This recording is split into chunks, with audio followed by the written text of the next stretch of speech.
Hello, everyone, and welcome to this week's episode of The Capitalist Investor. As always, you got me, Derek Gabrielsen, Diamond Hands D, and my boy, Cool Hands Luke. It's Cool Hand Luke D. Damn. You know, I always mess that up. Didn't we just talk about that last week? We did, yeah. I don't only need my right hand. You know, I don't need my left hand. Cool I don't use my hand, left hand literally for anything. So, but we do not have Mark Cobra Kai, Johnny Lawrence Tepper here. He's in New York City. Yes, he is. You know, enjoying life out there. He's got a couple hits on live on set for TV. You know, New York City, I'm sure, is just as cold, if not colder than here, which, you know, I'm freezing not only outside, but our office, I'm pretty sure, is like 55 degrees today. Yeah, I've noticed that this week as well. Yeah, it's been bad. It's been real cold. We might need to talk to the building people to try to get that up because I'm dying. But anyway, we got a couple good topics to talk about. Yeah, absolutely. So, you know, up top, I intentionally didn't talk to you about this. Yeah, I think we saw some major news this week. It looks like Luke has a copycatter. I don't even know what the right term is on Twitter. I finally made it, man. Dude, that is big time. I finally have a copycatter. You know, when you get somebody trying out, it's sad though that there's so many people out there and people that create robots that are trying to scam people by using other people's names. Right. I mean, I know Mark gets like one every 2 days, so I'm just thankful I get one. I've gotten my first one, so I guess I'm finally working my way up, man. Yeah, and I clicked on, you know, I saw it on Twitter, and I saw the fake account, and then they like grabbed a picture of you and one of your buddies, I guess, as your banner. Like, they took a lot of time to make a fake account. Yeah, they had 3,500 followers too. It makes me wonder like how long they've had it and like how many people that I followed that back and things like that. Like, that's scary, man. Yeah, it really is. But the good news is I'm very thankful that I have great people out there that do follow me that went and reported them and blocked them right away. Mm-hmm. You know, it was taken down, I'm not kidding, 5 minutes after I discovered it and posted it. So that was pretty cool. That is good. I think, and I'm sure there's people listening that did that, so I appreciate that. So it's very, very momentous point in your life when that happens to you. Yeah, right. So congratulations on that. Thanks, bro. So, you know, lots to talk about this week. You know, I think even more before we dive in, we just had Pearl Harbor Day. It'll be like a week and a day by the time this show airs. But, you know, always a good day to kind of reflect back on, you know, the tragedies and the sacrifices that were made. I consume anything, you know, World War II, basically. I'm, you know, I don't know if fascinated is the right word, but just the effort that went into saving the world, basically, is crazy. I mean, it changed the world forever in so many different aspects, not only from the political side, not only from, you know, relationships with other countries, not only with technology. I mean, you know, the atomic bomb was created there. I think that's why when you talk about momentous point in history, that was one of the most ultimate points in history that altered the tide for everybody. And yesterday, you know, with Pearl Harbor Day, one of the biggest things that I noticed and that sadly I noticed is that not many people talked about it. Like, if you take a look at the news networks or you take a look at media, even social media, you really didn't see much about it. You know, people, you know, looking back at history, it's important to look back on history so we can learn from it and never repeat, you know, the bad and horrible things that have happened, right? Mm-hmm. So, you know, I wanted to make sure that, you know, people heard about it, at least, you know, so I posted about it. Yeah. And I think we need to do more things like that when things like that come up in history and we look back on it. So I went to Pearl Harbor. It's been it had been on my bucket list for a while. You know, we did a family vacation several years ago, and it is, you know, first of all, it was crazy because the size of the harbor is just really not that big. So when you try to, you know, imagine the chaos that was going on in such a small area, it's just crazy to think about that actually happened, right? People just waking up. I think it was on the weekend. I think it was a Saturday or Sunday morning. I'm not 100% sure on that, but I'm pretty sure it was. And just, everyone thought it was a drill to start off with, and then just the chaos that ensued from there. But you get to see, the Arizona. It's eerie, to see that and to know what happened. But also something very, very cool. And I know we weren't going to talk about this at all, but also at Pearl Harbor, they have the ship, I believe the Missouri, where the Japanese surrendered to the Allied forces. And, Japan had never surrendered to anyone up until that point. There was a movie about it, which is also very good.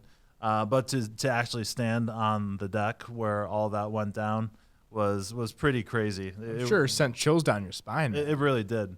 It really did. And they did a great job with the storytelling and the history. There's lots of, pictures and descriptions and everything. And I didn't even know that ship was in that port. So that was a nice bonus to be able to stand on such a one of the most important moments in history. Yeah. So that was pretty crazy. And again, the reason why, again, when it comes down to history, we can learn a lot from history, not only from things that have happened, from Pearl Harbor or politics, whatever it be, but we can look to the history for the market as well. And that's kind of leads into our conversation today, right? And what we're talking about is the Federal Reserve and Omicron and how we can use history to predict the future. Right. So one of the big questions is, what's the biggest risk to the market and the economy? Is it Omicron variant of the new virus, or is it the Federal Reserve? And I think it's a very clear answer, in my opinion. What do you think, D? Well, honestly, I think every day that goes by now, and maybe if another 7 days go by, it'll be even less. But the Omicron, I always get tongue-tied, variant. You were in a fraternity, right? I was not, no. Oh, you weren't? No, that's they the first didn't thing. have technical fraternities at John Carroll when we were there. Oh, Mark was? I thought Mark was in a fraternity. I guess baseball is basically a fraternity. There was sports fraternities, but you couldn't have a fraternity house. I think that has changed. I think that changed right when we were leaving. But I don't know if people on the podcast know, but D's 6'7", so he played basketball in college. I did, yep. Baller.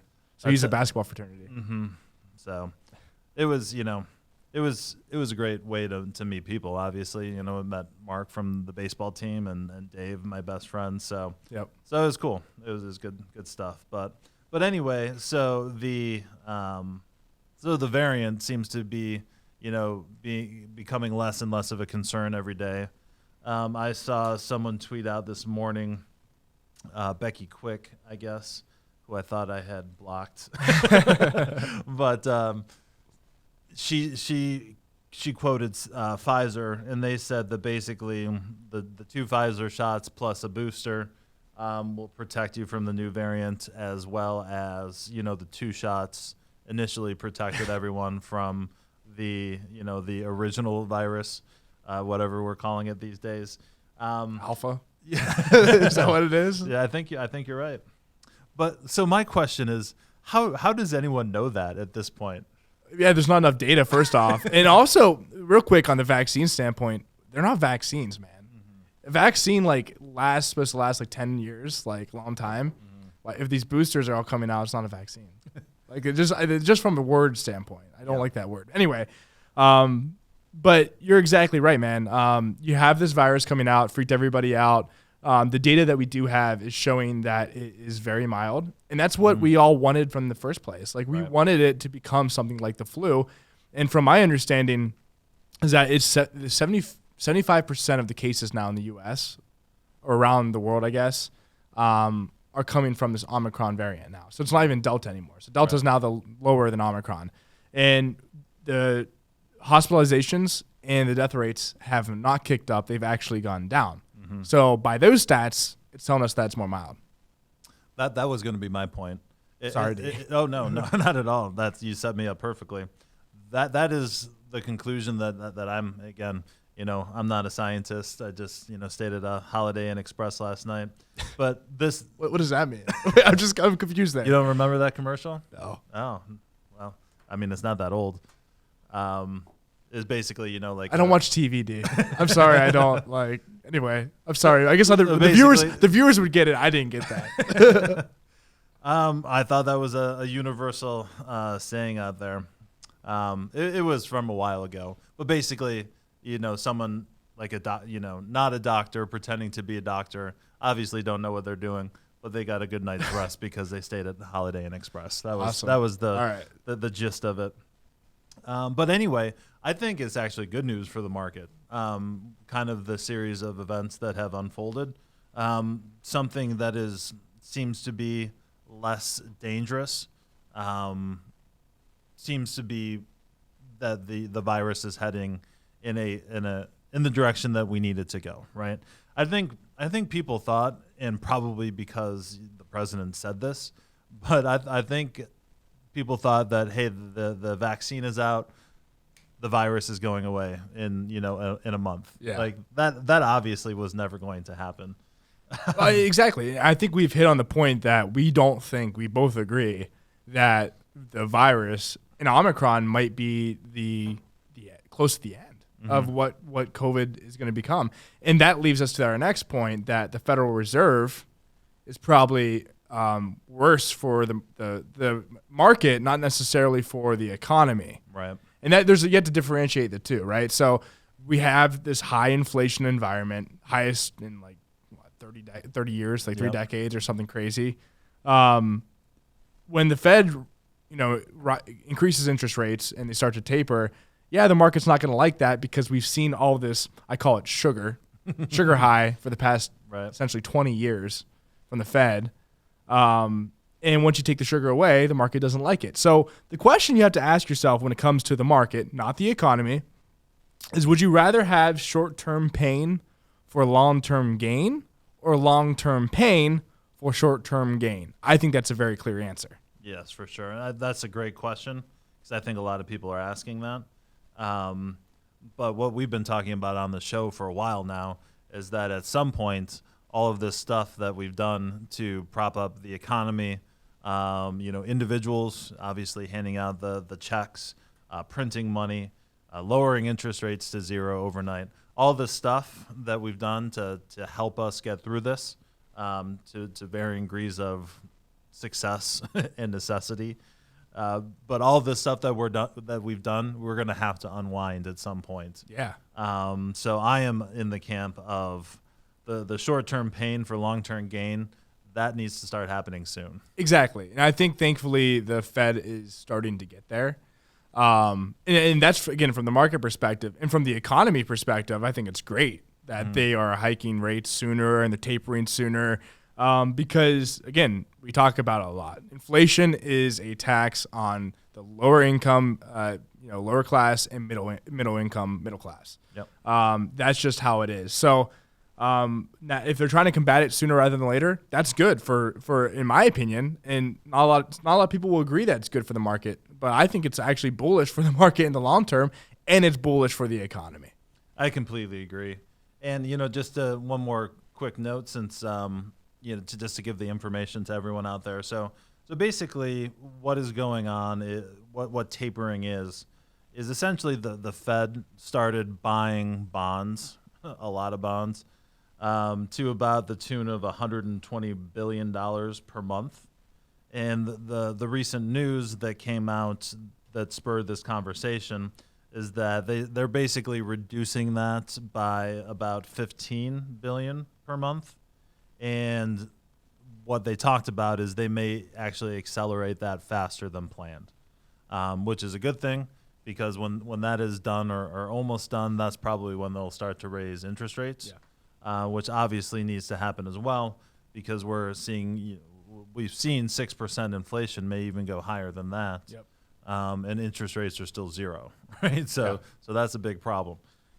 And that leads us to kind of our next topic into how the Fed and the government have pumped a lot of money into the economy. You see the stock market up over 20%, this year. Mm-hmm. Last year we were up 18% last year, even in the pandemic. Yep. And then you see companies like Apple, Amazon, Microsoft, Facebook, Google, Netflix. You can go on for 8 stocks. There's 8 stocks that make up over 30% of the S&P 500. So my question I want to throw out there, D, is the S&P 500 even a reliable index anymore when you have 8 stocks? There's thousands of stocks out there. When you have 8 stocks making up over 30% of the index, is it reliable? It is a fantastic, fantastic point that I don't think anyone has any clue about, first of all. And when you are an investor, whether you're into it and you're trading every day or you're just saving into your 401k, what people don't realize is when you buy the S&P 500, right, whether it's SPY, the ETF, or inside of your plan, that is kind of the universal signal for diversification, right? So we're not just buying a few stocks, we're buying 500 stocks. Or are you? Right? But as Luke just mentioned, Amazon, Microsoft, Apple, Google, 2 Googles, even Tesla is up there. I printed the list off. NVIDIA is now number 8, I believe. I saw that, yeah. So you're getting when you buy the S&P 500, 30% of your money is going into those 7 or 8 stocks. Yeah. Tesla, is a hot topic to talk about. We've talked about it a lot on the show. Would you say Tesla is more, more of a stable stock or more of a volatile stock? It's kind of in the meme crowd, man. Like it's a meme stock almost. Right. It's definitely volatile. It's basically just became profitable like early this year for the first time, and it's valued over $1 trillion. Yep. I mean, that's all you should know to tell you if it's stable or not. Doesn't even generate it doesn't generate positive cash flow yet. So, when you're buying the S&P 500, you're getting essentially 2% of that stock. Right. Exactly. And that's why over the past week, or let's say 2 weeks, the S&P 500 was down, I think, top to bottom, like 4%. Mm-hmm. So a 4% drawdown. And one of the biggest things I noticed was that was the most panic I've seen in a very long time from people. Like people were freaking out. There's so much fear in the market. And it's very interesting that the market, if you want to call it the market, the S&P, was down 4%. But when you take a look at the broad market, the small caps and mid caps, a lot of them, those stocks were down 30, 40, 50, some even 60% from top to bottom. So what does that tell me? And what does it tell you, D? I mean, it tells me a lot. It tells me that the market isn't as reliable as it used to be to kind of be a judge on how the overall market is doing, or that the S&P 500 is not an overall good judge or take on the market, and that everybody essentially is buying Apple, Amazon, Microsoft, Google, the top 8 we talked about, for safe havens when things go wrong, right? But going forward, where's the value? Where's things going to go in the future? That's what I think that's the most important question. That is a great question. And so, I think, and you brought this topic up, and it's a great topic that I honestly wasn't even really kicking around, towards the top of my mind. But your points are absolutely spot on. At some point, and probably some point soon, there's going to be a rotation out of those big names, right? So, maybe Amazon can, just based on the amount of packages that show up at my house every week. But these companies, these mega cap companies, just can't keep going up in value into perpetuity. Right. Especially when there's so many other discounted stocks out there that are starting to become pretty attractive from not only a growth story standpoint, but a fundamental valuation standpoint as well. When a lot of these stocks that were high growth were just extremely overvalued. So now these stocks that everybody kind of wanted to get into, that had their shopping lists, the stocks they wanted to buy, it's not falling into their lap. So what I think is a very likely scenario to happen, and I don't know when. It could be this month, could be next month, could be 6 months from now. But eventually, there's going to be, like you said, a rotation out of a lot of these big names into these smaller and mid-cap names, and you're going to see something like a face rip melt off, or melt up. I'm sorry, not melt off, melt up on these small and mid-cap stocks. So I think a lot of the value in your portfolio is going to come from these smaller stocks, and you could even see the opposite happen of what we just saw. You know, the S&P was down 4%, and that's all compared to these big stocks that were down a lot. The S&P might be flat to even negative while you see these small mid-caps rip. And that will be a very interesting thing to see. It really would be. And it's just, you know, it's a great point on capping off just how much has changed in the last 10 years.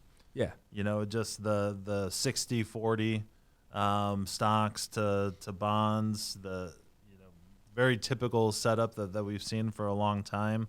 The 60% of stocks being primarily super large cap S&P 500 companies. You're just seeing it's just different now, and you really have to be paying attention out there. When you're investing and what you're investing in, and that really is going to be. I believe 2022 is going to be. There's a saying out there that like this is a stock picker's market. You know, it's always a stock picker's market. I think that's kind of a dumb saying. But it may be a stock picker's market outside of the big names, are going to be the people that really make some money next year. No, I completely agree, D. And to kind of sum up this topic, I took a look at the history of the indices, and I want to kind of go through that real quick because I do think, again, my opinion is the S&P is very unreliable for a standpoint of the market. I think there's going to be a new index that's going to come here soon because I don't think we can use the S&P for much longer. You take a look back to history, the Dow Jones Industrial Average was the first index used for the stock market. That was created in 1896. I think it had like 15 or 20 stocks in there or something like that, maybe 10 stocks.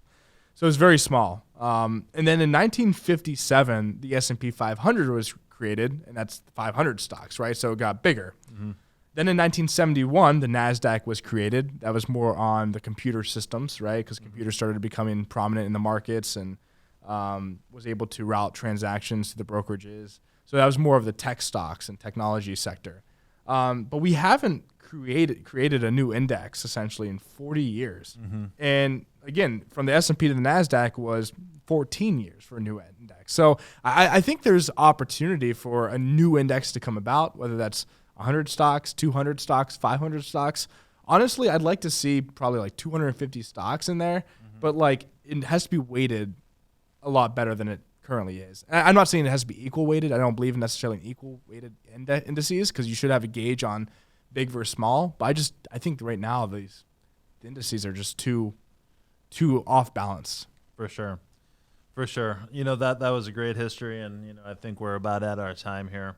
But it's an extremely, extremely interesting point, and on top of that, how much blind money just gets pumped into these big 8 stocks just from the ETF mutual funds. That's a great point. 401ks, right? Everybody contributes. I won't say everybody, but a lot of people contribute to their 401ks, and they're buying these funds like the S&P 500, and they don't look at that from 20 years old to 60 years old. Right. And they start the 401k to when they retire. And they just blindly buy it, don't look at it, and all that money is going to essentially 30% of it's going to 8 stocks, basically. You know what I mean? So that's again another way that money's just being pumped into these stocks, and it's inflating these prices.